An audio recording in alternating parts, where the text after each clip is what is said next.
So I commented on a tweet about 3 days ago and I'm still getting notifications about it. I guess this means I am viral now, but it was on a question posed by my old friends The Race, and it was actually quite a good question. At the end of last year, I did a video on how Indycar is basically stunting its growth by putting all its eggs in one basket with the Indy 500 and then having the rest of the season as just, well, there. Similarly, the WWE does the same thing. It exists for WrestleMania, and episodes of Raw and SmackDown just seem to be filler in between, with the other pay-per-views being the equivalent of the story arc conclusions you'd find in an American TV series. But analogies aside, next season for the WEC it's going to be absolutely stacked with Hypercar entries, the brand new class that, well I say brand new class, the class that has replaced the now long defunct LMP1. Is it really long defunct? We'll just call it defunct LMP1, but either way, the WEC is going to be looking to grab fans from other forms of motorsport as much as possible. I mean, just look at the list of who is going to be there next year. Toyota, Glickenhaus, Peugeot, Ferrari, Vanwall, Porsche, Cadillac. Jota will be in Hypercar as a customer with Porsche next season, and there's going to be at least 13 cars on the grid, at least in Hypercar, although 1 or 2 cars will be missing from Sebring. This is variety not seen since the heyday of the Group C era. BMW, Lamborghini and Alpine will be entering for 2024, which also helps given that Le Mans Hypercar and LMDH have that crossover thing going.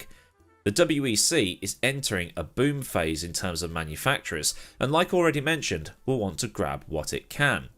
Especially now that Ferrari is back in top class endurance racing. There's going to be a lot of tifosi out there who will be wanting to see how Maranello's endurance cars will do, especially given the way the Formula 1 seasons have been going for the last few years, and how cool would it be to see Ferrari win at Le Mans 60 years after their 1963 success that at the time was their 4th straight Le Mans victory. It'd be incredibly powerful to that brand. It might have a knock-on effect to the Formula 1 team, and who knows, maybe a return to top-class endurance racing for, I don't know, someone like Mercedes, or maybe bring some other brands back in. It's going to be a very long way away yet, if indeed it does happen at all. It's going to be one of those I'll believe it when it happens types of things. But if it's going to be bringing over fans from Formula 1 and other forms of motorsport, the WEC has to get over one final hurdle. And that is, well, the format of endurance racing. And this is where my tweet response comes in. It's blatantly obvious that Formula 1 and endurance racing are completely different forms of motorsport. One is a very fast sprint, the other is, well, it's endurance racing. One lasts about an hour and a half or so, the other can last for a full rotation of planet Earth. 1,000 miles of Sebring, 8 hours of Bahrain, 6 hours of Monza, and the crown jewel that is the 24 hours of Le Mans. And people used to that 90 minutes or so of racing aren't going to want to sit there for 6 hours straight and take it all in. They're not going to want to sit there and watch cars tootle around for that amount of time, not pushing in the same way that Formula 1 cars do, and especially given that Toyota has just been looking at trophies and going, that's mine, that's mine, that's mine, that's mine, and that's mine. And the TLDR of what I said in that tweet is that endurance racing is the test cricket of motorsport, while Formula 1 is like football. Real football, that is, or maybe even ice hockey. But if we're going to compare variations of the same sport, Formula 1 is like pool. Have you ever watched pool on Eurosport or anything like that? Each frame is over in less than 5 minutes. It's fast, it's frantic. Sort of. Endurance racing is more like snooker. They're both played on tables, although the snooker table is a lot bigger. They both have balls on those tables, but with snooker you play a much longer game because of break building, safety play and so on. While a pool frame lasts less than 5 minutes on average, it's not uncommon to watch a snooker frame go on for 20 minutes up to 45 minutes, especially if Mark Selby is playing. So there might be a few converts turning off because it is, in inverted commas, boring, or some will be turning off because nobody's been wiped out by a GTE yet. So it looks like then that the WEC needs a more TV-friendly product. It's not like fans aren't buying tickets to take it all in person because Le Mans last year sold out within 2 days and Spa was packed. But then again, these are two endurance races steeped in history, and this year I think is the 100th running of the 24-hour race at Le Mans. There are some things that are easier to change than others. Number one is social media. They might need to step it up a notch. I want to know well in advance when races are on, and this is something that I said in that previous video about Indycar that Indycar does really badly.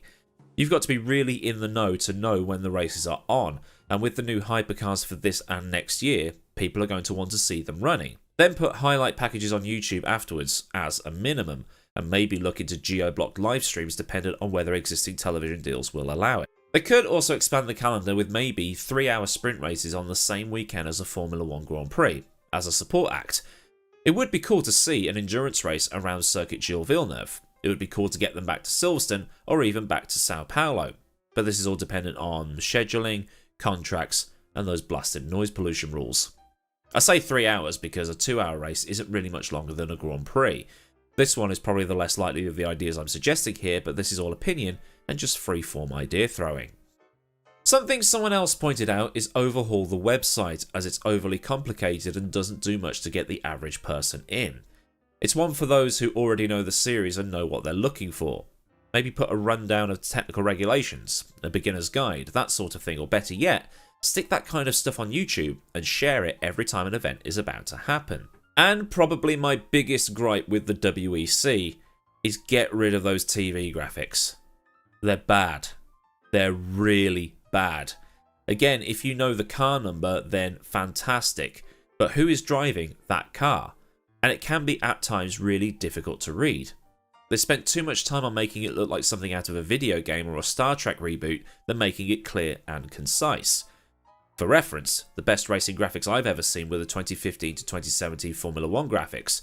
Clean, crisp, look good in standard and HD and are above all else, readable. The WEC has got a harder time of getting in new fans compared to IndyCar and Formula 1 due to its niche format. There are people who will watch every minute, like some do with Test cricket, and there are many, like myself, who will drop in and out and maybe watch an hour, go away for 2 or 3 hours, and then come back again for another hour. But with the way that the series will be booming thanks to the manufacturer re-entry, then it will be walking a very tricky tightrope for the next 2 to 3 years. So this is the part of the video where I hand things over to you. Should the WEC try and fiddle with its existing format, or should it just leave it there as it is? Should it try and do what Formula 1 is trying to do with the whole improving the show thing? Does it need some sort of Drive to Survive TV series on Netflix to help try and pull people in? Leave any opinions down in the designated comment zone underneath this video and get a discussion going.